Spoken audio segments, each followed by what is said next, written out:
Think about this. You're producing a text saying it's divine revelation, and the entire world can fact check it for 200 years. And so if you've ever read the Old Testament, you're like, where's Jesus?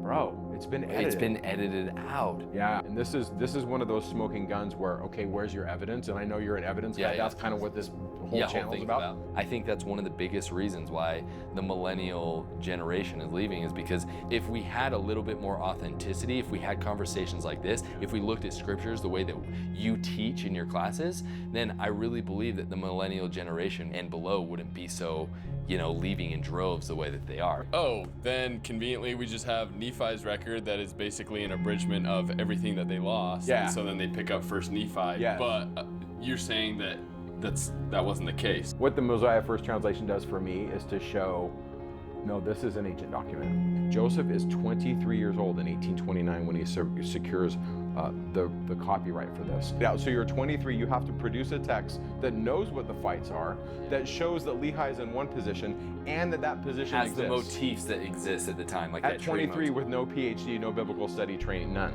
Just good luck, and he does it. But I'm just saying, from that perspective, as an Old Testament geek out nerd, I look at that and say, this is gold. Welcome to another video on the Stick of Joseph YouTube channel.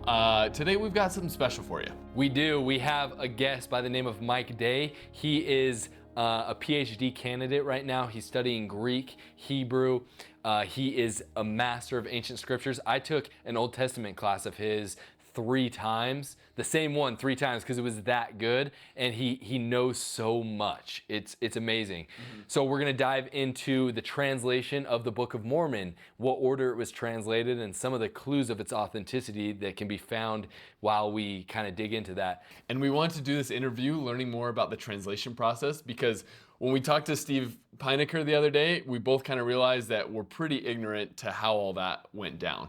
And so we contacted a guy that we knew has done a lot of the heavy lifting when it comes to research, and turns out we had an awesome in-depth conversation about that. Now, if you like this interview, if you like this channel, please consider subscribing and also supporting us either through donations on Venmo or by joining our Patreon and giving to us monthly. This takes a lot of time and effort, and we really do need some help. And I just want to give a shout out to each one of you watching, because we have experienced exponential growth on this channel in a very short period of time. And we're so grateful for you guys tuning in to something that we feel is super important. And we just want to build other people's faith. Keep sharing it. Obviously, you guys have shared it with people. The shares on our videos are super high, so keep sharing the content. And please keep sharing in the comments things that you want us to talk about or things that we can get better, because we do read through most of them.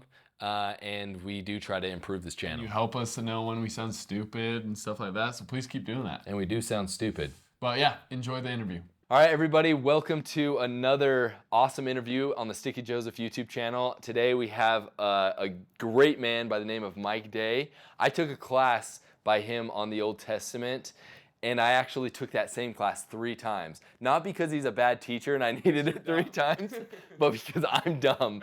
And the amount of knowledge in this guy's brain, like you are right on the edge where like you're socially not awkward. You're socially not awkward, but if you were any smarter, then you'd have to be giving up some of that social credibility. I know that I'm awkward. I know that sometimes I geek out a little bit too much, and I'll be in a social situations and people say, "What do you do? What are you studying?" And I'll start talking, and in 30 seconds their eyes glaze over, and I'm like, too much information. They're like, "Is this Lord of the Rings?" Yeah, like, why?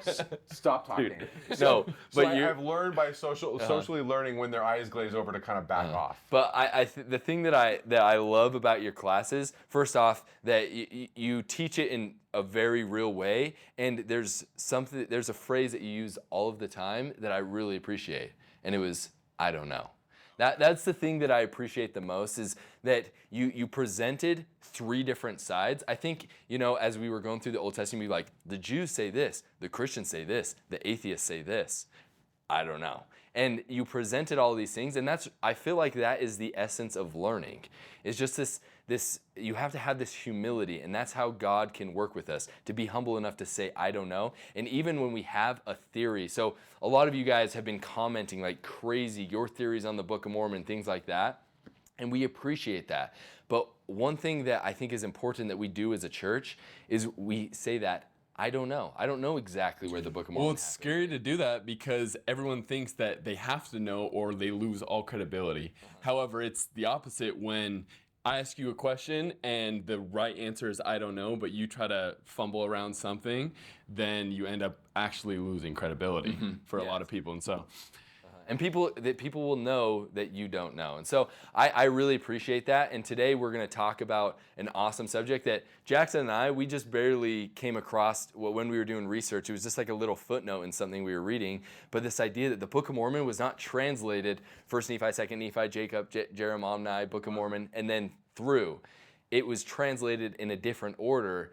And we don't know a lot about it, but you do. And so let's talk about that. Let's talk about how the Book of Mormon was translated and why that in and of itself is an evidence of its divinity. Okay, let's do it. Let's do it. Let's get in. Okay, so how? Now, wow, I could really geek out on how. I'm just going to say this. There are those that say Joseph used the seer stone in a hat, and I think the evidence there is pretty sufficient to say that that did happen. But there's also evidence that talks about that he had the translators, as they're called, or the Urim and Thummim, the Hebrew word for lights and perfections. The im is plural, so Urim and Thummim. It's like lights and perfections. These two spectacles and silver bows, as he's described them. I'm going to cut you off real quick. Yeah, you bet. Because this is important when it comes to credibility. You're getting a PhD right now in what? Okay. I know you don't like this whole like, oh, you got a PhD, no, it's okay. but so it's important. I'm studying comparative languages and cultural studies. I'm a PhD candidate. I'm going in towards the exams. So I'm not quite to the dissertation phase. I'm close. But what the PhD is in, for me, I've chosen this to specialize in classical Greek.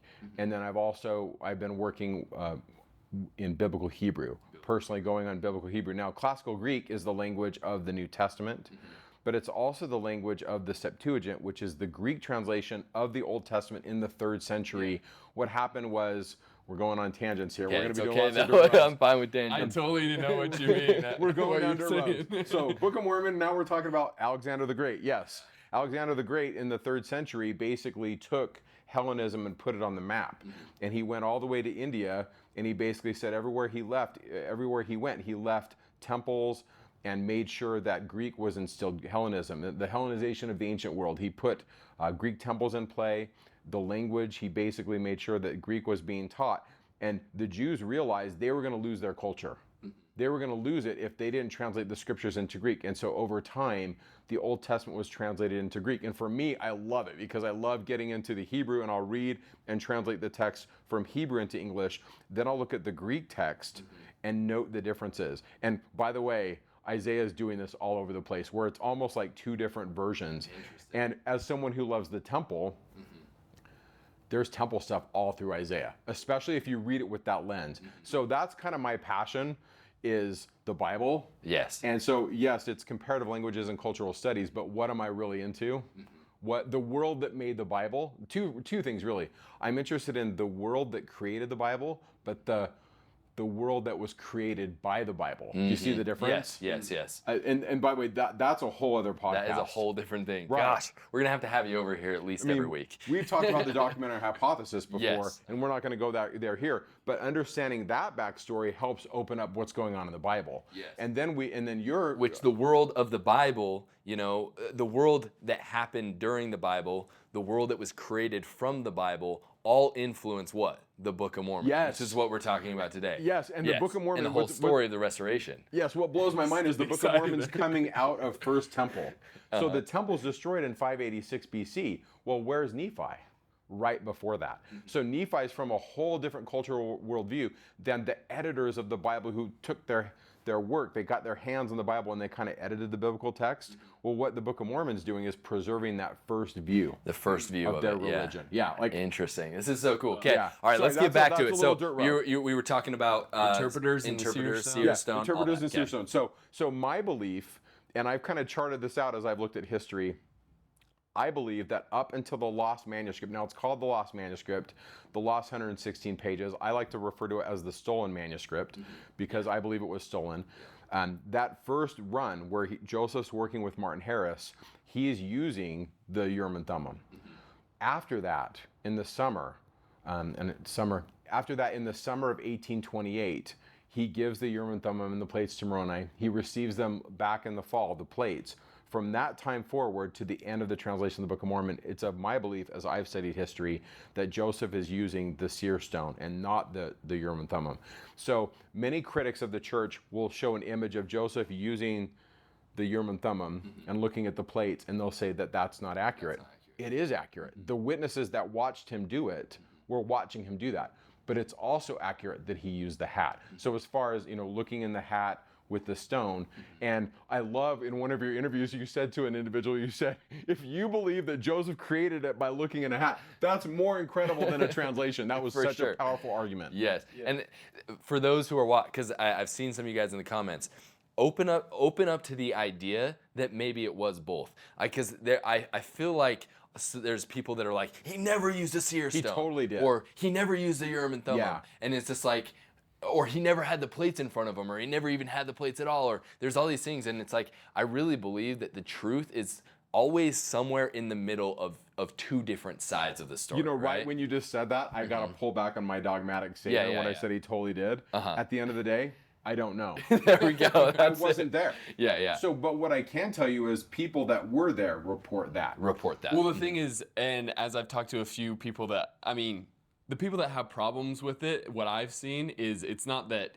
that did happen, but it's been portrayed only in the other way. Correct. Because I haven't seen, and maybe you can correct me, but is there an account in which Joseph talks about him using the seer stone, or is it just what he said about the Urim and Thummim? Okay, this is where that's the number one question right there. We should get John Peterson in here. Your friend Peterson John Peterson. He would rock this. Yes. Okay. I'm good friends with John Peterson. John, hello. He's probably not watching this. He's doing more important stuff. I'm going to send this to him and be like, good. bro, you have to watch this. But here's the deal. When Joseph was asked, he's probably the most reticent of all the witnesses. And he says, and I'm translating it. I'm paraphrasing what he said. He basically said, it is sufficient for you to know that it was translated by the power of God. It's the other people that were there. It was the Whitmers. It was Martin Harris. It was Emma, Oliver Cowdery. I've actually charted what these people say, and I posted it to the internet. We'll put a link in your video. We'll put a link in the description. I've charted it out with before the manuscript was stolen. This is what we have. After the manuscript was after the manuscript was stolen, and Joseph sits down with Oliver in 1829 in April, and they plow through it till June, and they do the Book of Mormon, the witnesses that were there. Because once again, none of us were there. It's the 21st century. All we have, and this is what history is, we're doing our best to recreate what probably happened based on eyewitnesses.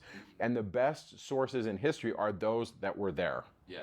And so from my reading of history, I see both, and the people that talk about it are there that saw it, but Joseph is the most reticent. Okay. And at the end of the day, Joseph was probably like, whether it was the seer stone or the interpreters, like, look at how amazing this is. Here's the book. Read the book. Yeah. He's probably like, who cares? So my question to you, because I haven't spent a lot of time studying the translation process. That's when it comes to the docuseries that we're doing. That's last season. Last season we're going to be spending the whole Eastern United States digging into all of it. Oh, so you're going to geek out on it. So this is kind of like a little we're just sprinkling because we want to understand a little bit. During that period of time, what did the day look like for Joseph and Oliver when they were translating? Was it like all day translating to Joseph Smith? Did he have to work during that time, or was he living off of the graces of was he at the Whitmer farm at the So explain a little bit what the translation process looked like, and what their day-to-day was. Okay, I'm not certain of their day-to-day, but I'll tell you this. I've stood in the place where he translated it. Now, when I was there, the church hadn't restored the property, so I was like literally standing on the foundation stones. You could see the Susquehanna River. You could hear the birds. It's like a perfect video, right? You're standing there, and he was on property that Emma's father owned. Okay. And he was in a very small house. The house was probably smaller than this studio. And one room. Well, the building wasn't there. I was in the foundation, but it was really small. Okay. Now, here's the thing. It's been restored now by the church, and so I haven't been there since it's been restored. But just imagine in your head a very small place. And I'm sure your viewers will be able to comment in the comments and say, this is exactly how many rooms it is. Yeah. But here's the key. It took the day. And so Oliver shows up on April 5th, 1829. And they didn't know each other before then. He had heard about the Book of Mormon and had come to meet Joseph. And so, but they had never interacted prior to that. No, they weren't like hanging out on the same AAU basketball team. No. So let's say same AAU basketball team. These guys weren't out in Little League. No. Yeah, and he lived in a completely different place. Because one of the arguments is, Oliver Cowdery's pastor was Ethan Smith, and the whole Hebrew view of the Hebrews thing. And so they're like, he could have put this whole thing together. The Book of Mormon was already in motion at that time. Yeah. Joseph did the 116 pages. And I'm going to push back on that. I'm going to say it's a lot bigger, but we'll get to that. Yes. Yeah. But because let's say that Joseph and Oliver were in cahoots to do the Book of Mormon together. They had 9 months then, right? So they met in April. So they would have had to come up with the whole thing and write it all together from that point. For the critics who would say Joseph and Oliver made it all up, they only had that amount of time. I wouldn't say 9 months. I would say something like, I have it right here, because maybe you can edit this part. Okay. So we'll do an edit right here. By the way, this is amazing. I never go this long without flubbing up. Yeah. But I have it right here, 85 days. So 85 days. So ask that question again. Well, no, I think it's fine. Let's just, so in April, they meet. Do they start translating immediately? Yeah, so they meet up in April. April 5th, he shows up. April 7th, they start the translation process. And from April 7th, 1829 to June 30th is about 85 days and June 30th is when they finish the translation. We're done June 30th. The witnesses have seen the plates. We're now, in July 1, Joseph's out hunting, I shouldn't say hunting, Joseph's out searching for a printer to secure the printing of the Book of Mormon. The manuscript's done. We're done June 30th. Okay. So that's 85 days. Now, in those 85 days, though, there's 11 days that historians have charted. There's no way he could have done work on it because they're constantly moving. If you go to Harmony, Pennsylvania, and then you go to Fayette, New York, and you're going on a horse, good luck translating. Yeah, you see my point? For sure. So at most, he has 75 days to work with that text, to produce that. Just wrap your head around that. So even if they're in cahoots. So yeah, because that's someone made a comment that was like, first off, it was wrong because they were like, Oliver Cowdery and Joseph Smith knew each other for 5 years, and they could have easily come with the Book of Mormon for 5 years. That's not true. And then from the point that they met to the point where the manuscript is done. June 30th. Done. June 30th. So we're talking 75 days of translation. At most. That's at most. That's insane. I'll just say this. So I'm a contributor to a podcast called Talking Scripture. Yes. And my colleague and I work on this, and every week we follow kind of the Come Follow Me format. So every week, we're doing a different section of Scripture, and we'll record a couple hours of audio. And I do show notes, and we put a bunch of show notes together because I'm a big fan of don't say it unless you can back it up, right? Yeah. Just that. The show notes, the editing of the show notes is intensive. Mm-hmm. And then the audio, for me to talk for 2 hours and be flawless, I've never done it. Yes. Now think about that. Imagine you have one shot every day for 75 days. Not 75 days. Is it 75 days? Yeah, 75 days. You have one shot to do 75 days every day. You have to produce 6.5 pages of text verbatim without going back. You can't mess up. And you have to nail it on the first shot. I don't know. I can't do it. Like even on the podcast, and I feel like I know my stuff. I could be reading my notes. I could be looking at my translation that I spent hours doing, the whole translation text and going through it. I can't even read it right. Completely. Like I still make mistakes and I have to go back and fix it. And there's an editing process. That's kind of my point. Is so when Joseph, back to the how, we do know that there were witnesses that would say Joseph would give 7 or 8 words. Mm-hmm. And then the scribe would write them down, and then they would repeat back to him what was said. And if it was said wrong, he'd say, no, it was this word, and they'd fix it. When they read it back correct, he would go to the next segment of words. And so that process takes time. Takes a long time. No typewriter. Oh my It would take gosh. forever. Good thing he had those index cards with the bullet points, right? Yeah, inside of the hat so he could read off That's good. all of his notes for the years even prior. Preparing for this interview, I did homework, right? Yeah. And I have notes, and I'm sure that when this is done, it will have been edited. Yes. Like you're going to mess up the time when I give the wrong numbers or something. We all make mistakes, right? Or I love on one of the videos, Jackson, where you said, oh man, we're going to get fact checked on this one, right? Think about this. You're producing a text saying it's divine revelation, and the entire world can fact check it for 200 years. Think about that. Yes. So I'm curious, when they lose or the 116 pages were stolen, right? Right. And then the ability to translate was taken away, right? Yeah. How long was it taken away before they started up again? Okay. So this is going to get fact checked. I'm going to just give you a general view of this. So 1828, Joseph's working on the manuscript with Martin Harris, and I'm going to get the book right here. Which this is written by a guy named Don Bradley, which This we is need to have so him on the good. show. Yeah. We're going to reach out to him and see if we can get him on. This book is done by a historian. His name is Don Bradley, and it's called The Lost 116 Pages, Reconstructing the Book of Mormon's Missing Stories. This book is gold. I will just say this about Don Bradley. Thank you, Don, for doing this. As a historian, what he did was he went through everybody that had a, how do I say this? He went through the histories or the reminiscences of everybody who had seen the manuscript. Because remember, when Joseph produces it, remember Martin says, I want to secure it and take it to my family. And Don Bradley looks at all the things that they say about it. And so what he does as a historian is try to reconstruct what was on the manuscript. And in this book, on one of the pages, I'm not going to read it because that'd make for a boring video. But in this book, on one of the pages, he says, it was the replacement text that was 116 pages. And then he takes the time period, he analyzes at about 6.5 pages a day at that clip. Joseph and Martin working on the manuscript probably would have produced a text in the space of about 300 pages.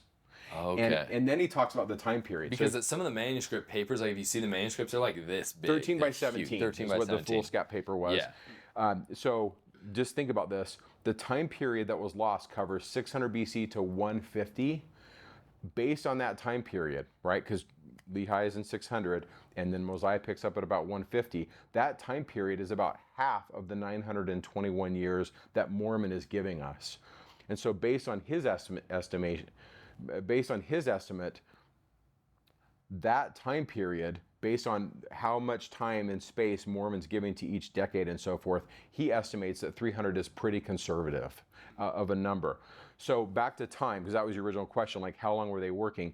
It was that time period in the spring of 1828. On May 8th, Martin misses his daughter's wedding to work on the translation.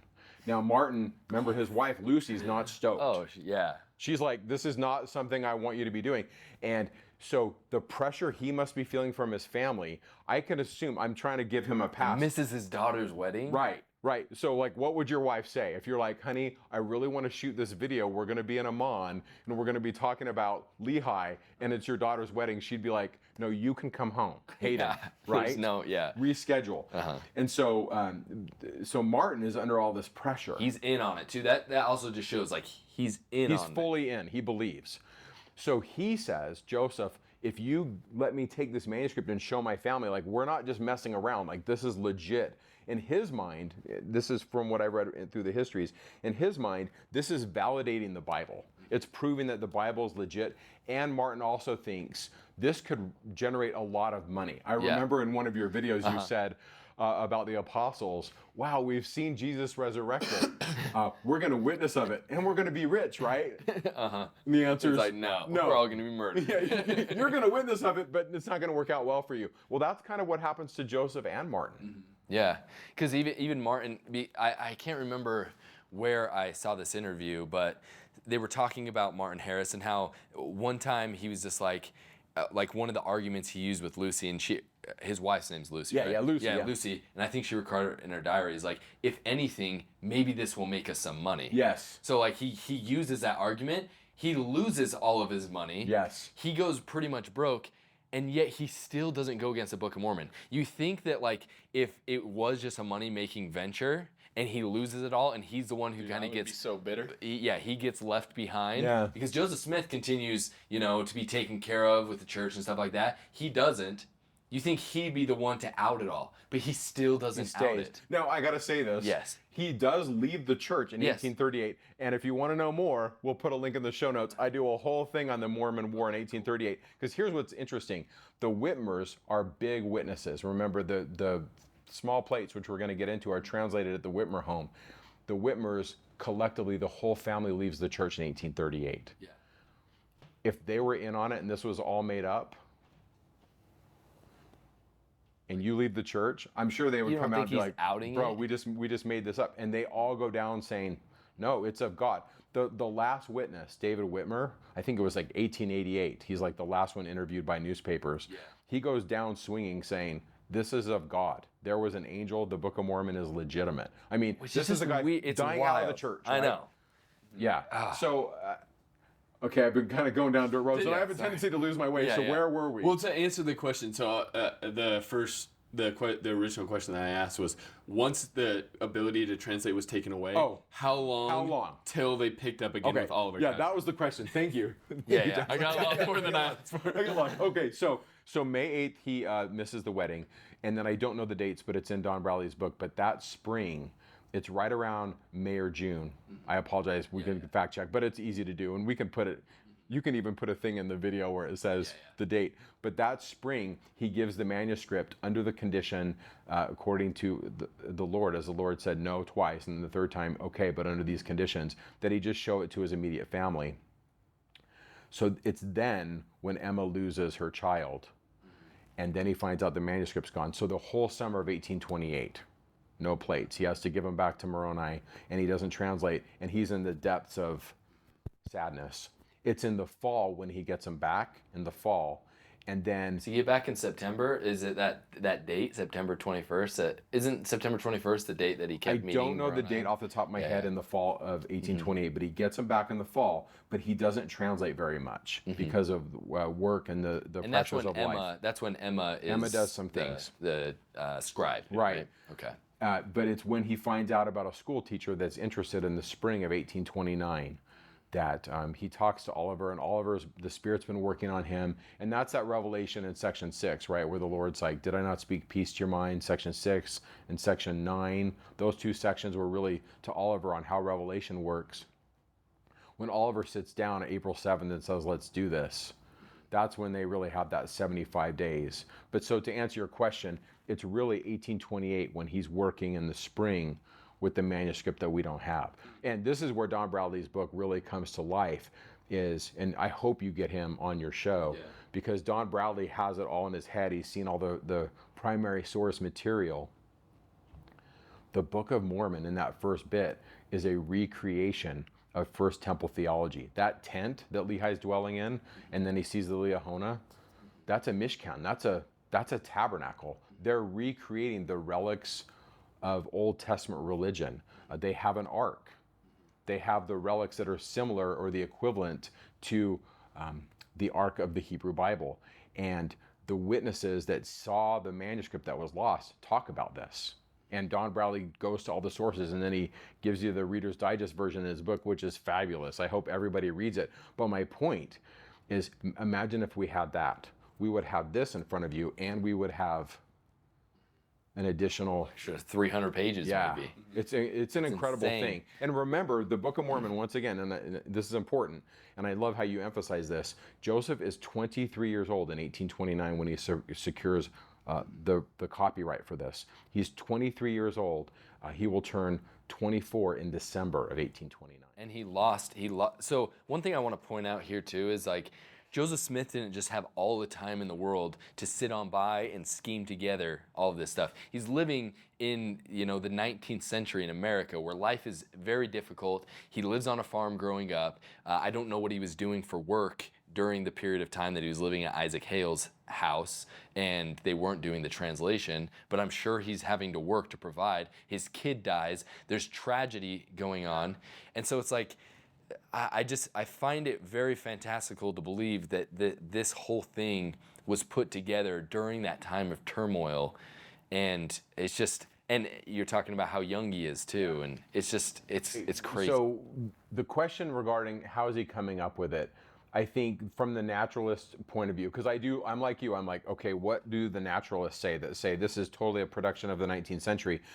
A naturalist would have to pick a couple of different theories. One of them would be Joseph and Oliver are in on it. Emma's in on it. She's really smart. She'd have to be in on it because she's there. Yeah. And then some put forth, okay, Sidney Rigdon. He's this brilliant mind and he knows the Bible. He's in on it. When did he meet Sidney Rigdon? That's the issue. Sidney Rigdon and Joseph don't even meet till after the Book of Mormon's published. And he's introduced to him through Parley P. Pratt, who Parley P. Pratt reads the Book of Mormon, and the Spirit comes over him, and Parley P. Pratt is one of the first missionaries that goes to what's called the Indian territories, or as the Doctrine and Covenants calls it, teaching the Lamanites. Teach the Lamanites. Yeah. And he stops in Ohio and goes to his old pastor. So Sidney Rigdon could not, that's an anachronism. There's no way Sidney Rigdon was in on it. So the naturalist point of view is we got a collection of people that are in on it, or I've heard some people say this is totally the creative genius of Joseph. Just so smart. And certainly it's possible. Yeah. Certainly it's possible that someone could memorize massive passages of Isaiah and be able to put together a narrative starting in 600 BC with the first temple, and going all the way to the destruction in 3rd Nephi, and then the devolution of the Nephites, as it were, to the 4th and 5th centuries AD, and cover this 900, 1,000-year time span, and then crank out 6.5 pages a day. I'm okay with it's just crazy some to people me. can do that, but then you have to go, okay, but you only have one shot.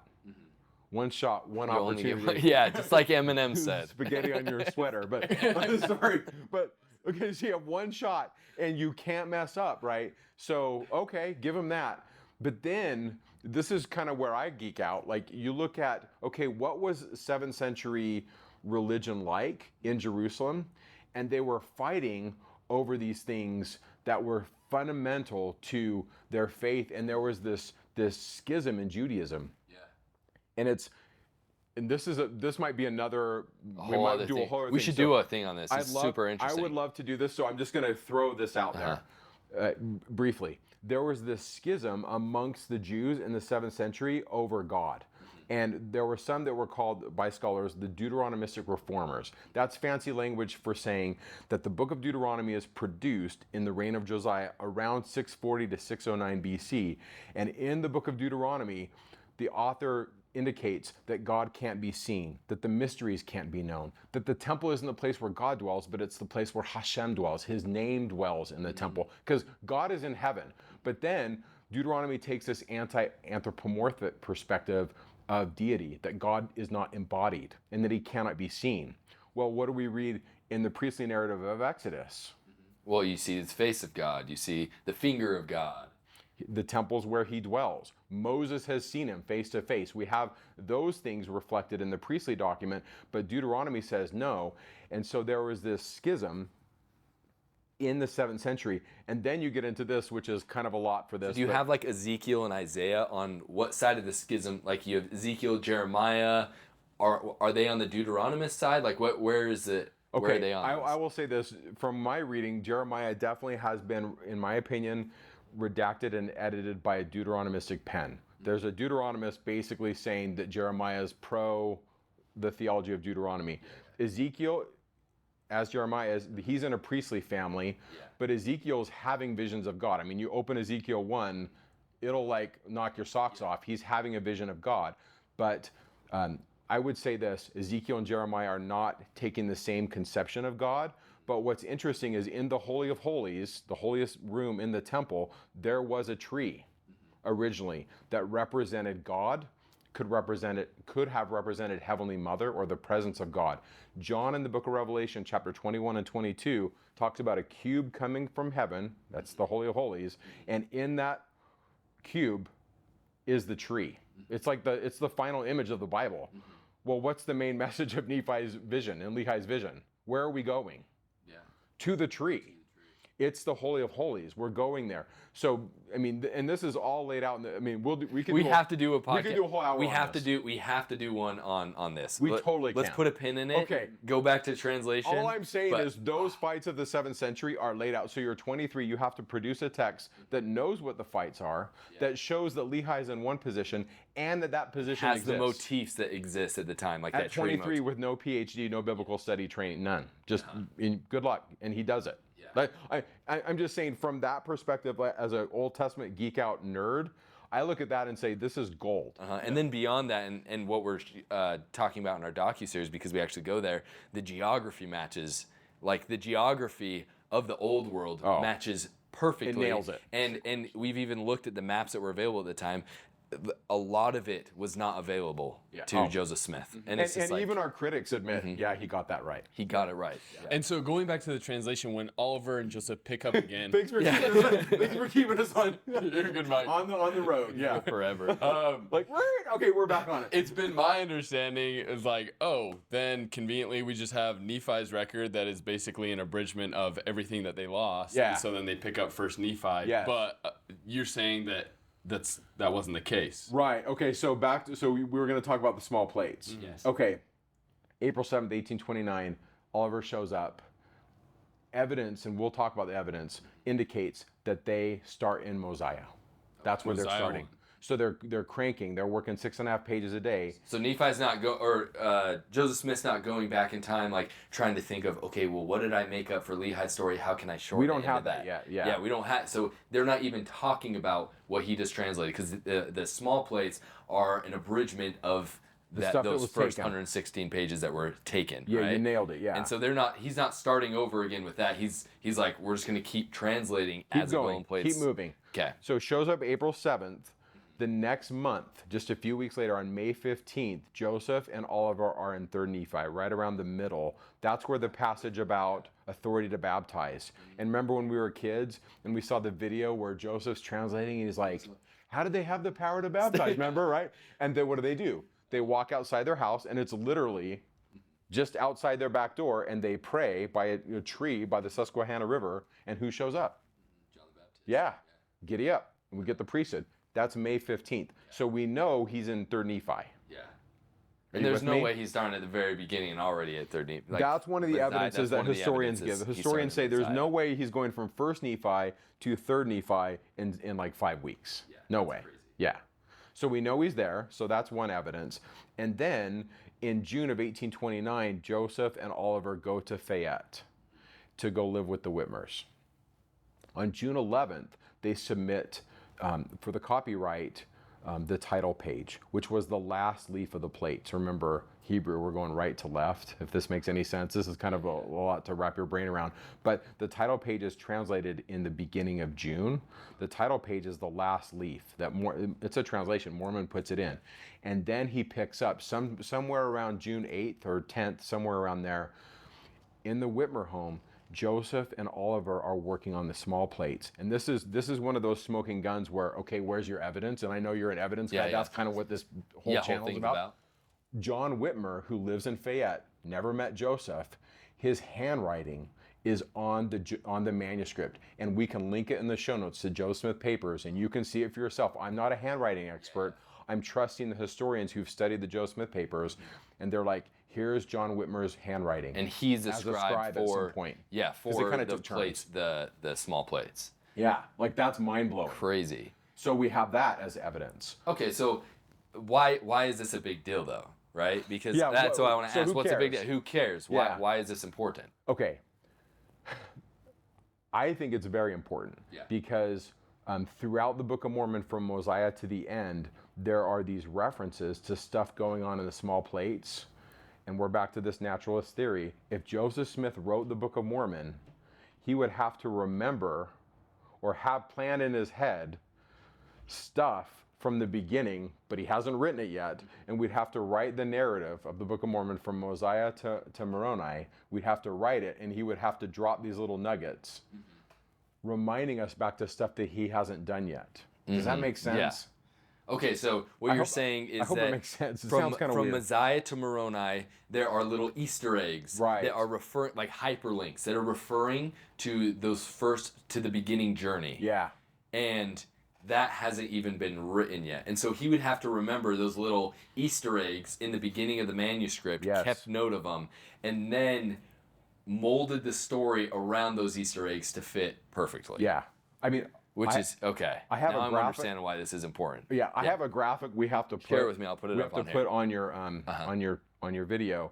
But just in Moroni 10 verses 27 through 34, I'm going to count them. 1, 2, 3, 4. There's 5. Okay, maybe edit that. In Moroni 10 verses 27 through 34.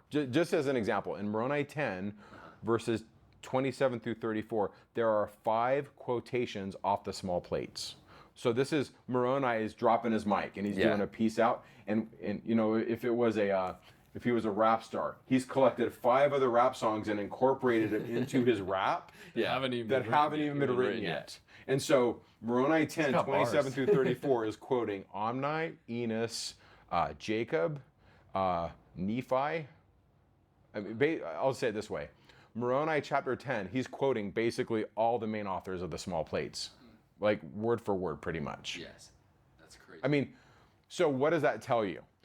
Here's what it tells me. I think what Moroni is doing, and we see prophets today do this, they'll quote previous prophets to add to their testimony to say, no, they're authentic, I'm authentic. Mm-hmm. Moroni, in my opinion, in Moroni 10, oh, wow, we're back to First Temple. But he's basically tying in First Temple themes, and he's quoting these small plates authors and incorporating them in his testimony so that their words become his words. So if you're Joseph, you would have to do this, and you would have to remember, he's not going back to the manuscript and cribbing this in a computer program. Yeah. It's not a PDF that we're copying and pasting. He's dictating it one way. He has to remember it, and he has to get it right. And that's happening. It's easier to see in a graphic. Yeah, and we'll show the graphic there too. Are there other instances throughout the text? Share some of the other instances where he's referring to. And then also, here's a question. Is he referring to the small plates, or is he referring to the large plates, which were then an abridgment to the small plates? So either way, it's kind of the same thing, because how is the golden plates, how are they structured? Does it start with lehi, Messiah, and then is the small plates, are they tagged onto the back? If he's going through the Book of Mormon, how is it? Do we know? Yeah. Is there any idea? Okay, so I did a paper on this because I was asking that same question, and the end of the day is I don't know. Yeah. We have different accounts. Some say that half of the plates had a seal on it, meaning he couldn't translate them. Some say 2/3. It depends on who you read. Remind me, and we'll put a link in there to it. So we really don't know, but here's what we do know. We do know that we have the record starting in 600 BC all the way to Moroni 10, and half of that time-wise gone. Then we know we have the record where the small plates are added. Remember Mormon, he's doing this stuff and he's putting all this stuff together. He has all these records, and he says, I came across these plates. He calls them small plates, I believe. And he says, the Spirit's telling me to put these in, but I don't know why. Because I already covered that. Because I've already done this abridgment. So 1st and 2nd books of Nephi, Jacob, Enos, Jeremiah, Words of Mormon, all of that, not abridged by Mormon. He hasn't touched it. The plates are full. The last author in there says, hey guys, I'm out of space. We're done. I mean, you guys have all read the skinny books, right? Jeremiah, you're like, why is this in here? And they're all complaining about how they don't have space. They're full. Moroni is impressed, put them in. I don't know if those were put in on the top or in the middle because I don't know, but they're in there. So Mormon, he makes that statement about adding that's in the Book of Mormon right before Moroni. In Words of Mormon, he says. In Words of Mormon. Yeah, I don't know why. Maybe should we read it? Yeah. I mean, I don't want to be boring, but we could read it. It's not boring. The scriptures are not boring. That's the whole point of this. Well, I know, but I mean, sometimes like you can be overly reading too much, and people are like, okay, when are they going to stop reading? So Words of Mormon explains the small and large plates right there. Here it is. So in verse 7, he says, I don't know why I'm doing this. In verse 7. Yeah. And I do this for a wise purpose, for thus it whispereth me, according to the works of the Spirit of the Lord, which is in me. And now I do not know all things, but the Lord knoweth all things which are to come. Wherefore he worketh in me to do according to his will. So he's talking about that. So that's like 4th century AD. We have Mormon who's putting this stuff together, and he says, I don't know why I'm supposed to put this in. If you look in verse 3 of Words of Mormon, he says, now I'm going to speak somewhat concerning what I've written after I made an abridgment from the plates of Nephi down to the reign of this King Benjamin. And I've searched among the records, and I found, this stuff, basically, this book. Containing this small account. Yeah, skip down to verse 5. Wherefore I chose these things to finish my record upon them, which remainder of my record I shall take from the plates of Nephi, and I can't write 100th part. But behold, I shall take these plates which contain these prophecies and revelations, and put them with the remainder of my record for their choice unto me, and I know that they will be choice unto my brethren. So he reads. So it looks like he puts it at the end. Yeah. From here, it seems like he puts it at the end. He tacks it on the end, and then he puts his little explanation of why he did that at the end. He says, I think it's legit. It's good stuff. Yeah. And by the way, what is a big chunk of it? Isaiah. And what is Isaiah doing? Isaiah is really focusing on first Israelite temple, the idea of the Messiah being Jesus. Because Nephi is going to read it and say, you guys see the servant, right? That's Jesus. That's the God that will come down and die. And by the way, when Lehi teaches that in the 7th century, our God, Yahweh, is going to come down and die. They want to kill him. And we could do a whole podcast on that, or we could do a whole video on that of why.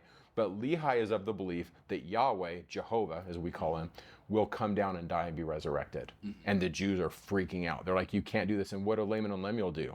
They say, you're not cool. And Nephi's like, oh, they're just like those guys in Jerusalem that are kind of editing our text. Yeah. And so if you've ever read the Old Testament, you're like, where's Jesus? Bro, it's been edited. It's been edited out. Yeah. So when Nephi's like the plain and precious parts, what's more plain and precious than Jesus coming down and dying? We have hints of it in Isaiah. Isaiah 53 is probably the big one. Well, because sorry, real quick, I just want to say, because when Jesus comes, he's pretty much saying there's been an apostasy, right? Like there's an apostasy that's been happening, and I'm coming here to show you I'm the Messiah. I'm the one that they were prophesying of. It's been edited out, it seems like, right? And is what you're saying, like the plain and precious. The plain stuff's not been there. edited But out. So what does Isaiah do? He does 4 servant songs. They're called servant songs, and it's totally written in code. Okay. But as a Christian, I can't read Isaiah 53 and not see Jesus. And the authors of the Gospels are like, this is Jesus. And so they spend their whole life, these Gospel writers, Matthew, Mark, Luke, and John, rereading the Old Testament with that lens, showing us that it's Jesus. So Isaiah, essentially, he's seeing that Christ has been edited out by these Deuteronomists, right? Yes, I believe. That's what you're saying. Because the Deuteronomists were like de-anthropomorphizing God, right? I believe so. And so it seems like they're moving away, and he's saying, no, Christ, the Messiah is going to come. He has a body. He's going to sacrifice that body, and he's going to be resurrected. I mean, that's how I read it as 2 things, as a Christian and as a lover of the Book of Mormon. But he had to do it in the weird way. That's why he's so complex. He's a code talker. He's a code talker. Yes. He's a Navajo code talker. He's talking in code. He has the ability to, they call it Ketman. John Peterson talks about this all the time in the Middle East. You use Ketman. You say things in such a way that those who have ears to hear know, but I'm not obligated to say so much that you're going to kill me for it. So I'm going to speak in a way where certain people in my audience know. I don't have to give you the whole story. Now, Nephi's not there. Nephi's like, I'm free to do this because we've separated ourselves from these guys. Yeah. So here's the deal. If the Book of Mormon is true, then Nephi's take on Isaiah is the take. Yeah. Jesus is that guy, and we have to use Nephi's lens to read Isaiah. Yeah. If the Book of Mormon is true, which I totally believe it is. Yeah. Mm-hmm. You're going to say My question is, and I think I knew this, but always when I restart reading the Book of Mormon, I just look at the title page and I'm like, oh, that's just something that they added in after to, sum up the things. And if you could bring more understanding to this when it says, and now if there are faults, they are the mistakes of men, wherefore condemn not the things of God. Help me understand, because I have never really understood that little cop-out, because I always saw it as like, oh, if you find anything wrong with this, it's not because this isn't a record of God, it's because we made a mistake. And that's why you have people that swallow the Bible whole, and they're like, everything has to be 100% true, or it's not true at all. But So what does this mean, and how can we, I guess, discern maybe what's a mistake of man, if any, or... Yeah. That's a good question, and I don't know how to answer the second one, but I will say this. In 1979, Yeah. There was a conference in Chicago, and it's essentially called the Chicago Council or the Chicago Conference on the Inerrancy of the Bible. And a group of Christian churches got together in Chicago and basically said, the Bible is flawless. There's no errors in there. And it teaches scientific truth, it teaches historical truth. And as Latter-day Saints, we don't take that position. We believe it's the Word of God, but we're pretty, I call it flexible. And there's kind of a spectrum in the Church of Jesus Christ of Latter-day Saints. There's those over here that are like, okay, it's super literal, right? The earth was made in 6 days. The whole earth had a global flood, right? All that stuff. Yeah. And then there's those over here that are more, okay, it has more stories that are maybe to teach a truth. I kind of swim in this middle ground. I think there's some history there. Yeah, I think it's history and allegory in one. Like, it's kind of like the story of Hercules, right? And I don't want to say that these stories are like pagan in any way or anything like that. But what I'm saying is, as far as I understand, the story of Hercules is about a real guy named Hercules, and he did some crazy stuff. But then throughout the years, they added on and made this huge story around it that when you read the story of Hercules, you can learn meta truths about the world and about humankind, right? And so, like, I believe that there was a Noah, and I believe that there was a flood. Okay. Now, the details of every single animal that has ever existed on Earth being on his ark, or the whole Earth being completely covered by a flood, I don't. First off, I don't know how much the Hebrews or the people writing them down had a concept of the earth as a globe. Right? But, you know, and correct me if I'm wrong, when it says the water covered the whole earth, the word that's used means just dry land. Like, all the dry land in the area was covered by water. Whole Eretz, so like the whole land. But it doesn't say what does the globe. whole land mean? Yes. And what was their conception? So the cosmology of somebody that lived in the Bronze Age of the universe and the earth is not our cosmology. It's not the same cosmology. Now think about this. What if our understanding of the universe is as primitive to reality as theirs was? Yeah, but just on a different spectrum, on a different end, right? Right. Which I totally believe that's a possibility. So I think the point that Jackson's making here is that, and we have the what's it called? The article of faith that says we believe the Book of Mormon to be the Word of God, and we believe the Bible to be the Word of God as long as it's translated correctly. As far as it's translated. And then we have the Doctrine and Covenants with the Apocrypha, section 91, where the Lord says, read it. There's some good stuff in there, but there's also interpolations of men. Yes. But this is saying here, it's just funny because the Bible doesn't have a scripture in the title page or something in the title page that says, if there are errors in here, they are errors of men, right? But it doesn't have anything that says, everything in here is 100% perfect. It doesn't say that either. Show me that verse. And neither does the Book of Mormon. And so what I'm saying is I think a lot of times as Latter-day Saints, we'll look at the Bible through a certain lens of like, oh yeah, but it's not perfect. Where the Book of Mormon, it literally says, hey, this isn't perfect. Yeah. And the errors in here come from men. Yeah. But we don't look at the Book of Mormon that way. We take that and swallow it completely whole, right? And we kind of do what evangelicals do to the Bible, but with the Book of Mormon. Am I correct in saying that? What do we have in the introduction? It says Joseph Smith said that it was the most correct book. Most correct. Yes. So it's our approach to Scripture. Yeah, but it's still, he says it's not perfect. Well, this interview isn't perfect. Yes. Your patriarchal blessing isn't perfect. Nothing is perfect. I love Brigham Young where he says, and I'm paraphrasing, but he says, God gives us revelations, and then we try to clothe them in our broken language. Yes. That's perfect. So I believe that. And I believe, so as a nerd of biblical Hebrew and Greek, sometimes I'll read something and I'll be like, Isaiah is really a lot better in the Greek. And then sometimes I'll read Hebrew and I'll say, I love the way the Hebrew reflects it, because in my opinion, at least in Hebrew, there seems to be a little bit more flexibility in meaning. And sometimes I'll translate the same verse. The puns are the Hebrew puns pop. The puns just pop. The Bible's full of dad jokes. I love dad jokes. But here's the thing. I'll sometimes translate the same verse and I'll revisit it 6 months later and translate it differently, and they're both correct.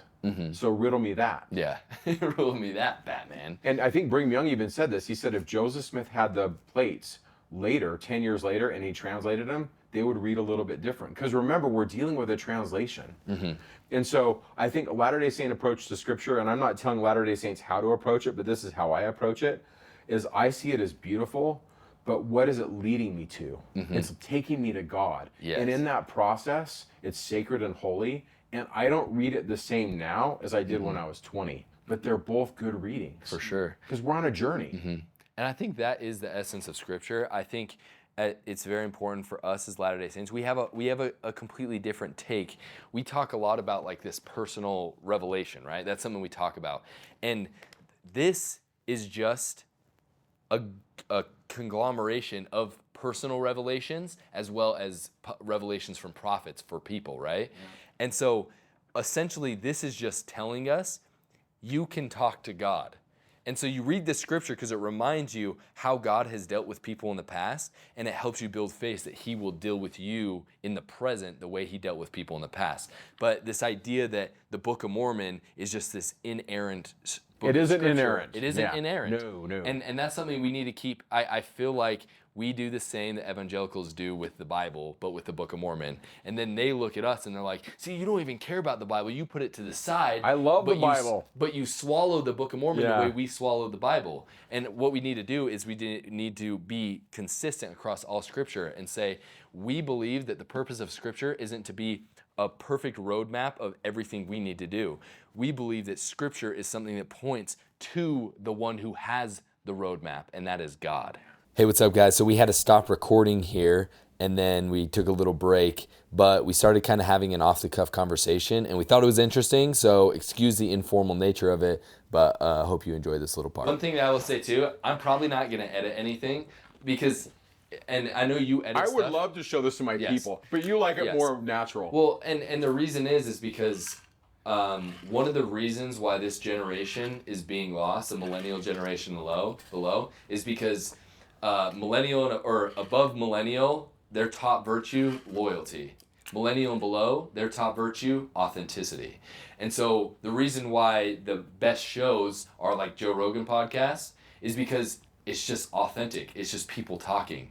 And I think a lot of times the millennial generation is like, I go to church and I talk to these people and it's not authentic. People are putting on face. It's conference is read to me. It's read to me. It's not an authentic thing, and people don't like that. It's like, I don't like it. I wish conference was like when you go to a state conference. Yeah. You know, when you hear Elder Bednar talk at a state conference, it's completely different than how he talks at general conference. It's way better. People leave uplifted. Yeah. And yes, mistakes can be made, but why don't we follow the same standard that the scriptures put forth, that if there are mistakes, they're the mistakes of men? Because we still sit in the evangelical position of demanding perfection. And I think it's hurting. I think that's one of the biggest reasons why the millennial generation is leaving, is because if we had a little bit more authenticity, if we had conversations like this, if we looked at scriptures the way that you teach in your classes, then I really believe that the millennial generation wouldn't be so, and below wouldn't be so, leaving in droves the way that they are. Frankly, I also think they're sick of it. The infallibility position of the evangelicals from the Chicago Statement of Inerrancy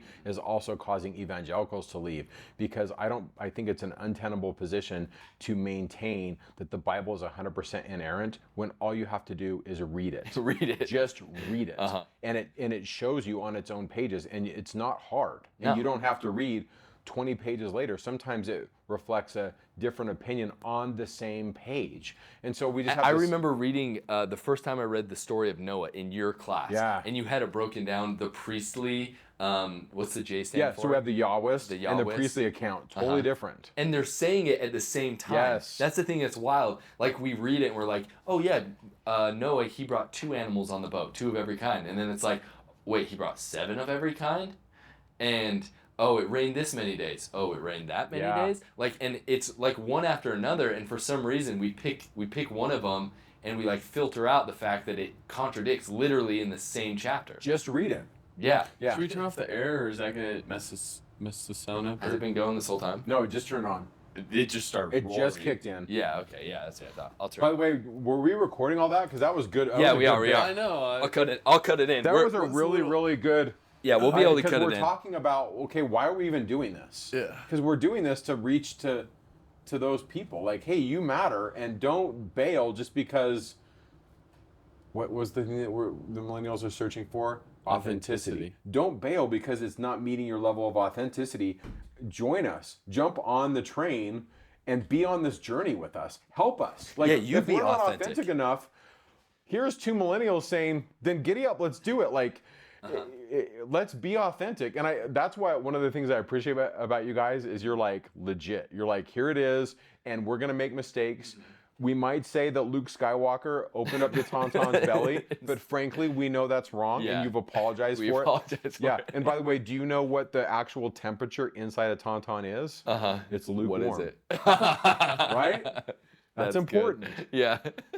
So authenticity matters. I think it's important, and I think for us, we can be authentic. Like, when I'm in an elders quorum class and people are like, what are some struggles that we have today? And you just get like the normal answers, just like balancing work and family, doing this and that. Like, I'm the one who raises my hand and be like, looking at pornography, it's everywhere. And I struggled with pornography like really heavily for 10 years. It's a $1 billion industry. It's a $1 billion industry. And Utah is one of the top consumers of it. So obviously, we all know that this is some sort of struggle. So let's talk about it. And you open up that conversation and it changes. It changes the spirit that is in that room. Because one of the things, my favorite, and we're kind of going off topic here, but I think it kind of applies, and we'll get back to the translation. But my favorite meetings in the church that I've ever been a part of were always the healing and recovery program that my stake put on for the young men when it came to pornography. Because every single man in that room was in there and they were being honest that they were struggling and that they needed Jesus. And I would leave those meetings with tears in my eyes, and I would feel that spirit for days. And then what happens, and I don't want to be too critical because it depends, and I've had very spiritual experiences in sacrament meeting, and it's a different environment. But we can all do better. But we can all do better. We can all do better where it's like in sacrament meeting, like our polished, we try to be so polished, and like even our understanding of quote unquote reverence, which just means to be quiet. Reverence doesn't mean to be quiet. Look up the etymology of reverence. It means to be worshipful and revering. You go to like. Do I hear a little clapping coming out? Yeah, a little clapping. Amen. Yeah. Give me an amen. No, but so like that's I think a lot of times, and that's like. I think that's why a lot of people who are leaving the church and not going immediately atheist route, which happens a lot. Yeah. But those who aren't, they gravitate towards that sort of stuff because it seems more authentic. Yeah. Because when you feel the spirit, you're like, you want to like scream. Like when I've had like the most spiritual experience of my life, I'm filled with so much light and energy that I just want to like scream. You know what I mean? So they gravitate to that sort of stuff because it seems more authentic. Yeah. You know what I mean? And so. Sorry, we went on a little tangent there, but let's get back in because we were going to talk about what are some other points in the text where it refers back to the small plates. Yeah, let's do that. Let's kind of get into that and then. Okay. Yeah. So I got a couple here. We could go on forever about that other stuff. I know. Yeah. So okay. I just want to reiterate this, that in Moroni's final call, he's basically saying, I'm out. He's 5 times quoting the small plates. I think to me that's a big one, and you kind of got to see that one. But let's go to Alma 36 verse 22. Okay. Alma 36:22. This is one of Alma's versions of his testimony of the experience that he had. Yeah, like the whole coming to understand what's really real. Yeah. He uses one of the coolest words, me thought. Me thought. Yeah. One of you guys want to read that one? Yeah, I'll read it. Sounds like Jar Jar Binks. Me thought. It says, yea, methought I saw, even as our father Lehi saw, God sitting upon his throne, surrounded with numberless concourses of angels, in the attitude of singing and praising their God. Yea, and my soul did long to be there. Okay, by the way, a concourse, this is Hugh Nibley, a concourse can be a circle. Okay? Yeah. So here's Lehi, small plates, his vision. This is 1 Nephi 1 verse 8. Being thus overcome with the Spirit, Lehi was carried away in a vision, even that he saw the heavens opened, and he thought, to channel Jar Jar, he thought he saw God sitting upon his throne, surrounded with numberless concourses of angels. Now, in the Greek tradition, I love going to old Greek Orthodox churches. I think it's really close to original Christianity. You come to the altar. Right in front of the veil, they have what's called the iconostasis. And right in front of it is the altar where the priest will bring from the sacred room through the iconostasis the Eucharist, which is the presence of God. Yeah.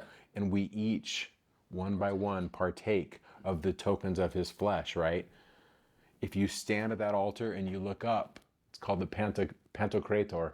There's an image of Jesus, and in many of them, he's surrounded by people wearing white. Interesting. Because we're coming into holiness. So this is a really old image. Now, And this idea of standing in a circle around the altar is also very familiar. ancient Christianity. So whether or not Alma's channeling the small plates, he may just be channeling older ideas, but it's verbatim. But the reference back verbatim. to Singing and Lehi praising as their well. God. Yeah. So Okay, that's a one. breadcrumb. Yeah. Another breadcrumb. And that's pretty well in the middle of the whole thing. Yeah. Yeah, like Yeah. that's. Oh, and by the way, the whole thing's a chiastic structure. Yeah. So you're Joseph. You got to spit out a chiastic Oh, structure yeah, it is a right out chiastic of your structure. head. And by the way, chiastic structures are not discovered for a century after the Book of Mormon is published. So That you they got to even go in a time exist. machine to make sure that you know that it exists. Go back in your time machine and make sure that you spit it out of your head. Bro, Yeah. he was a genius and he had note cards. Yeah, okay? I mean, no, so it's fine. Yeah. Did his homework. Thank you, John Welch, for finding that. Yes. Anyways. Okay, where's the other one? Okay, so go to Alma 50, Alma verse 50. 23. Okay. Okay, and just read that bit. Now remember, I'm going to give you some context here. This is, they're surrounded, Alma 50 is kind of the end, we're winding out the war chapters. They're surrounded by their enemies. They're never quite put down. And they're spending a lot of their time, I'm kind of summarizing a lot of the chapter, building up forts. We still have enemies. We have a lot of people that have died. We've lost brothers. And you two, thank you for your service, for being in the military. Imagine, you've seen your brothers die in war. And now you're these young 20-somethings and you're trying to raise your family and the war's not over. But you love your wife. Okay, read that verse. 23. Yeah. But behold, there never was a happier time among the people of Nephi, since the days of Nephi, than in the days of Moroni, even at this time in the 21st reign of Judges. Yeah. So what does he say their time was like, even though they were surrounded by... The days of Nephi. Oh, that's when they lived after the manner You got it. of happiness, right? Yeah. This is 2 Nephi 5. In 2 Nephi 5, Nephi talks about building a temple, constructing it, and they were industrious. This is like verse 17. We were industrious. And then he says, we lived after the manner of happiness. So once again, we have, and this is 2 Nephi 5, small plates. We have Nephi surrounded by his enemies that want to kill him. He takes everybody that will go with him, his family and all those that would go with him. And they lived after the manner of happiness, even though they lived in a time of turmoil. So we can live in the 21st century where things are uncertain, the economy is uncertain, there's diseases, there's war. You have seen the effects of war and some of the things in the world, but yet you can choose to live after the manner of happiness. And I think the Book of Mormon does kind of blaze this trail. And it's interesting because it shows us how to do it, right? Yeah, so it's not only referring to Nephi and that time of happiness where he talks about that, but it also, it's almost in the same thing. There's war going on, right? So Nephi had many reasons to not be happy. His family had been torn apart. His father died. His family had been torn apart. Yeah. They've had to escape each other, and his brothers are Want to kill murderous him. towards him. Yeah, they want to kill him. And so you had the context matches in the same way too. There's some definite which crossover. is really cool. Yeah. The next one I want to do is difficult for me because I don't know how to do it in a video. I'm more of like a whiteboard, throw it up on the whiteboard, but basically I'll just give you some references. The main vision of, in my opinion, First Nephi is the tree. Yeah. We're going to the tree. And then the biggest chapter in the Book of Mormon, bar none, is Jacob 5, where we have this allegory from an Old Testament prophet who's been edited out. Show me Zenos. No. Yeah. Show me Zenos in the Old Testament. He's not in there. Yeah. I believe he was a northern prophet from the Elohist tradition, and that Zenos had a belief that the Messiah would come down and die. Well, and the image is the tree. That's the main point I want to reference there. interesting. Okay. I wanted to say, because you say that Zenos was a northern prophet. Yeah, I believe. Yeah, so I've heard ideas, because a lot of times we think of the brass plates as just being like the Old Testament. Right. But I've heard thoughts that maybe it was plates that were made by Joseph himself. I'm totally down with that idea. And had been passed down Yes. through generations. And they included the 5 books of Moses and things like that because those are so important to them. But they did not follow, like Jeremiah wasn't writing on the brass I don't think plates. so. I think the brass know? plates are a northern record. I think that Joseph could have been the person, but clearly we have this Egyptian, how do I say this? We have this Egyptian flavor because he says we're writing in this Or the kids shorthand would say of Egyptian. vibe. Yeah, this vibe. vibe. Yeah, we got this vibe, this Egyptian vibe. But remember, Joseph speaking that language, Moses speaking that language. And so Nephi is like this trilingual fella, right? He knows biblical Hebrew or whatever the Hebrew was of 6th century. Yeah. He has an understanding of Egyptian. I said trilingual. Think I of another butchered it. one. Yeah, Maybe I'd say- Arabic? I would say bilingual, yeah. Early Arabic? I guess, or we could say the third language that he spoke was the language of the temple. He was speaking a language that is, in my opinion, being put down. This image of, or this idea, or this language of God is someone that you can progress towards. You can see him. Remember, Nephi says, I have seen Jesus. And by the way, he says, I've seen him. And then he says, Jacob's seen him. And then he's like, Isaiah's seen him. And those 3 testimonies are added by Nephi as his stamp to say, read Isaiah. I love Isaiah. By the way, me and Jacob, we sustain it. We've seen Jesus, so has Isaiah. So he's speaking, I guess, the language of revelation. I'm kind of trying to cover up the trilingual bit. With the trilingual, you're trying to backtrack it at it. But that is a language, right? And Isaiah, I love this idea of Isaiah being a code talker. He and is. the fact that he's put in here, because that's one of the criticisms that, Christians will give is like, this is a very Christian book. It is. It's a very Christian book, and it is, but 600 BC, they weren't talking this way. Read the Old Testament. Yeah. But this idea that he leaves everything out of the Old Testament. He doesn't put anything else in the Old Testament in except for Isaiah, because Isaiah is talking in a coded language where he's able to talk about this Christ figure in a way that it won't be edited out by the Deuteronomists and I others think that's who a valid control it. argument. Is this what they say? Because I've seen, and I was like about to read a paper, but then I fell asleep, about Deutero-Isaiah. Okay, that's another topic which we could do another day. But here's the Deutero-Isaiah argument. Is that it's really 3 Isaiahs, but we'll just keep it simple and do 2. There was an Isaiah that lived in 740 BC. The guy that hung out with Hezekiah in the king's court, the legit Isaiah. And that scholars kind of parse out, there's 66 chapters in Isaiah, and they basically parse out the first 39 or so chapters and say, okay, for the most part, that's the legit Isaiah. And then starting in chapter 40, like I said, this could be a whole other video, we have Deutero-Isaiah, a second school of people that were in the school of Isaiah. They speak the language of Isaiah, but their language is after the temple's destroyed.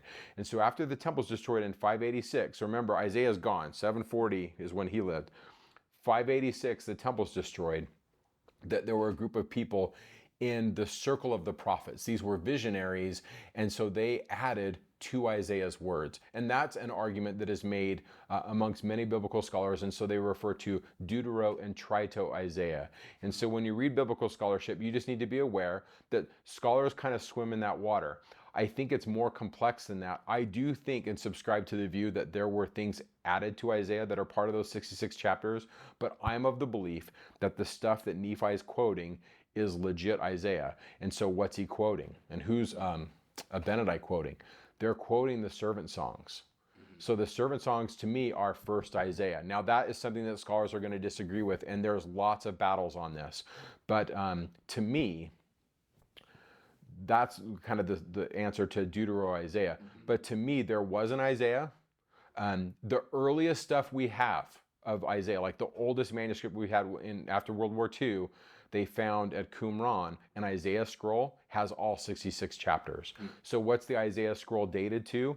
Around a couple hundred years before Jesus. It's the Second Temple period, the oldest thing. So before that, the oldest Isaiah was the Aleppo Codex, like 1000 AD. So we pushed the timeline all the way back. The only way we're going to settle all 66, if it is legit from Isaiah, is we'd have to get a scroll from 700 BC, which we don't have. And so we're swimming in this I don't know soup. Sorry, that's another dirt road. We've I don't gone on know. lots of dirt roads. I'm sorry. Yeah. And I hope that didn't sound too weird. No. That's Okay. really good. And I'm like, because at a Hey, dinner party, everybody, if I even yeah. talk like this, 9 people are like, "You're weird." So My food's cold. everyone, My God. rewind, watch it at half speed, okay? I mean, well, it just sounds weird, you know. There's just so much. There's so much, man. It's really but good. if that makes sense, I hope that makes sense to know that. That Nephi, so I guess the main point that you're saying is that Nephi, he had access to Isaiah, the closest thing to the original Isaiah. Yeah, I mean, he's got Isaiah, and he's got loving Isaiah. it, right? So back to this image. Okay, I'm going to rewind back to the olive tree. So that image of the olive tree, remember, it represents Israel. The image of the tree in 1 Nephi 8 represents the Holy of Holies, the love of God. I think it represents Heavenly Mother, Jesus, all those things. How many references to the tree pop up in Mosiah to Moroni? I don't know. Yeah, a lot. So I'm just going to throw. Okay. I'm going to throw a couple out there. Trying to make us sound dumb. We don't know. Okay. No. This No, is like nobody seminary knows. scripture chase, all right? I don't know, but like, look at this. Go to Alma 34 and read Alma. Excuse me, not Alma 34. Go to Alma 32. Okay. And remember when Alma's talking about Yeah. faith, right? And the faith. Just read Alma 32:42. All right, 32, 42, got Yeah. it right here. Oh. Right here. Okay.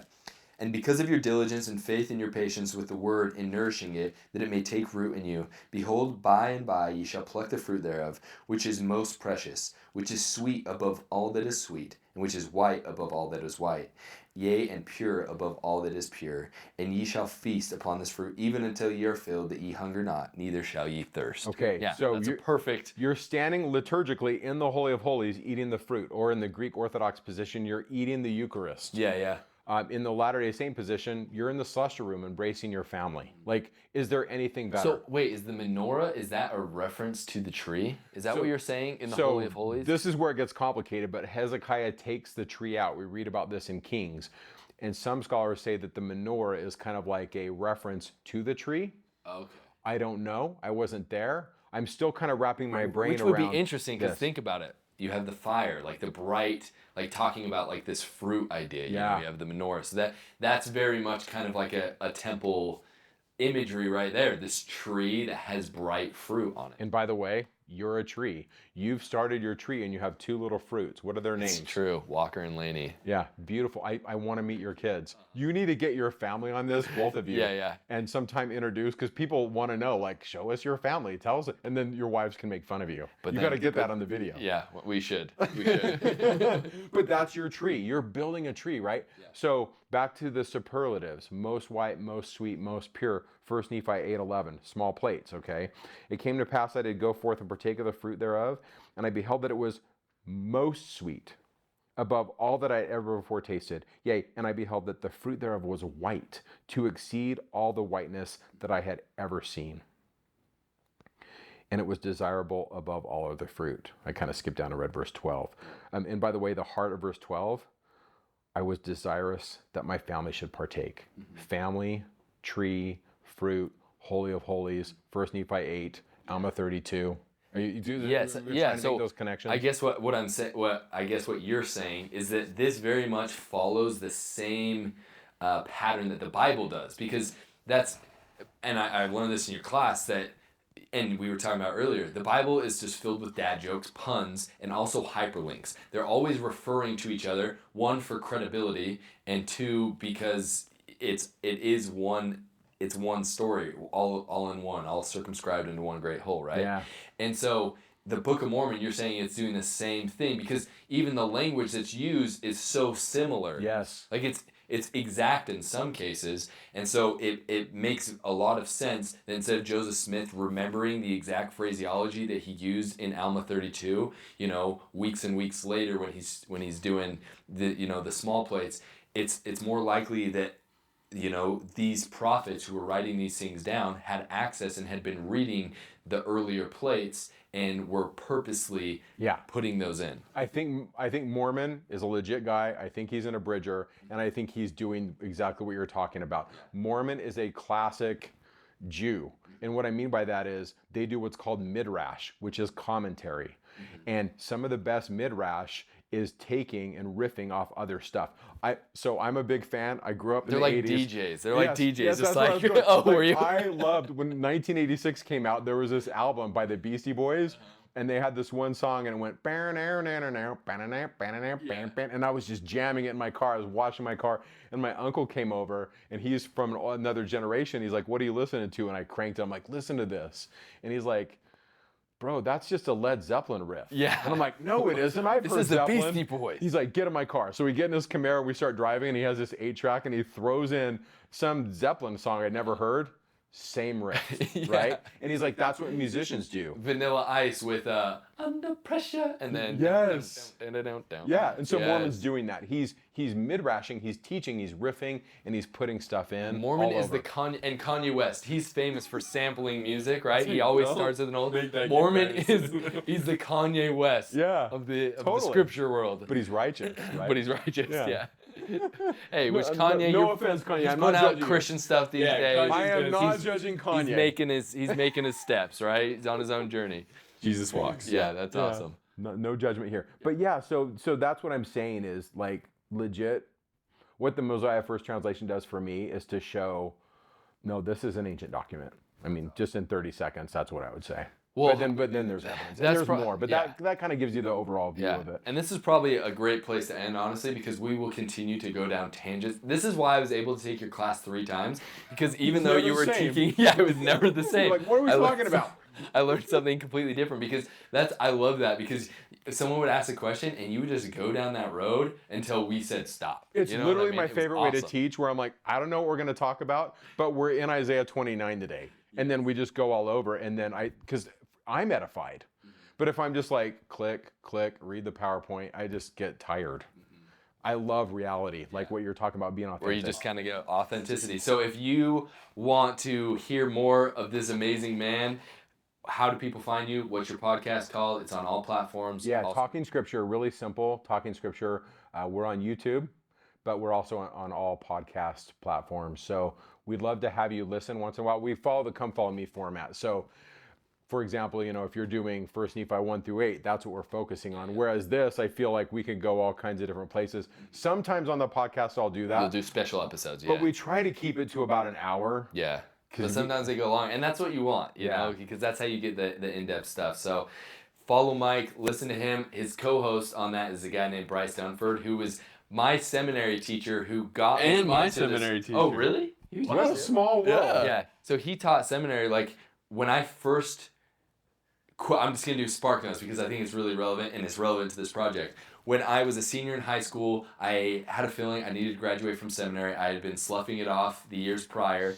So I went into the seminary principal. I was like, I feel like I need to graduate. He's like, okay, you have like 57 hours of makeup. And it was that year that they made it so you didn't just do worksheets that counted as an hour. You had to be in the seminary building for 57 hours. Oh. So that last couple months, I was in Bryce Dunford's class, and I was doing 3 hours of seminary makeup every single day. So I was reading the Book of Mormon for, a total of 4 hours every single day. And that, like, I remember one day specifically, I'd been taking Bryce Dunford's class, and the way he teaches is amazing. Like, it was the first time that He's a good teacher. he made the gospel delicious to me, the way he taught. And I was reading the Book of Mormon. I remember one day I was near the end of my 57 hours of makeup. I had hated it for the first little bit, but I'd slowly been reading this. I'm like, this is actually really good. This is cool. And I remember one day walking out.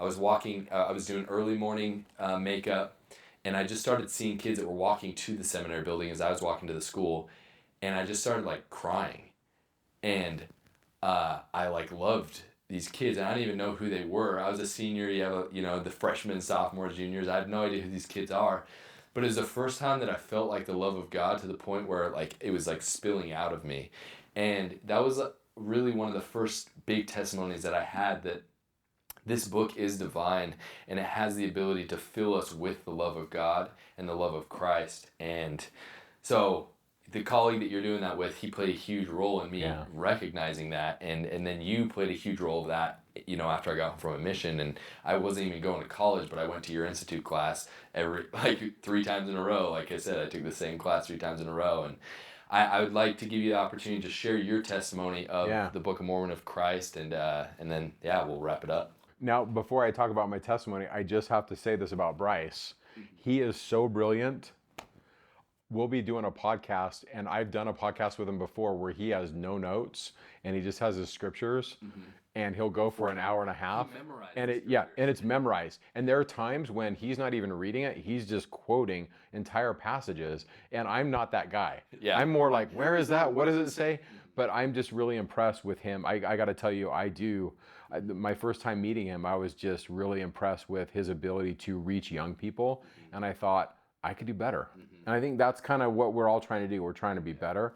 And I think that's what the gospel of Jesus Christ does for me, is an invitation to make bad men good and to make good men better. And why?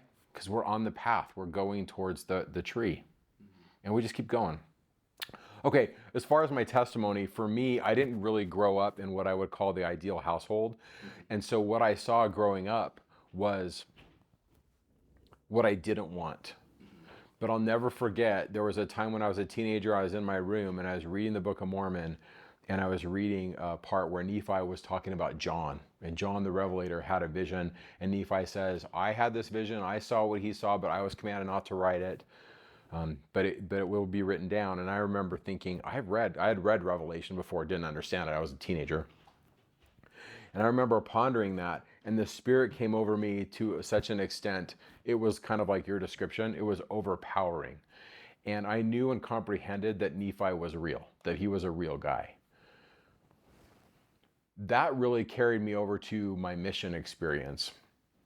And I served in Chicago during the crack wars. I mean, literally there was gunfire, there was crack being sold and people being killed. And I remember teaching people, sometimes I was with this one companion in particular that comes to my mind. He and I were teaching 8 discussions a day. And they were mostly first discussions. So you get really good at teaching the first discussion if you're teaching it every day. And I remember being in people's homes where clearly there was abuse, there was drugs. I remember teaching one guy who was in a gang, and almost without exception, I can't say every time, but almost without exception, feeling the Spirit as I was testifying of these truths. And I knew a couple things. I knew that that's real, and I knew that God loved these people, and don't judge them. Like, I don't know what their background is. I don't know what it would be like to be raised in those circumstances. And I saw them the way God sees them, and it fundamentally changed my DNA. And so I will go down swinging, saying that Jesus is the Christ. And the principles in the Book of Mormon, I'm far from perfect, but I'm a better guy because of it. And so that's my testimony. Thanks. Mike, you're a beast. Thank you for coming. Dude, this was fun. You're awesome. Yeah, You guys are hilarious. I felt the Spirit so much. That was so cool. So, like, subscribe, share this with people, and until next time, stay curious and hungry.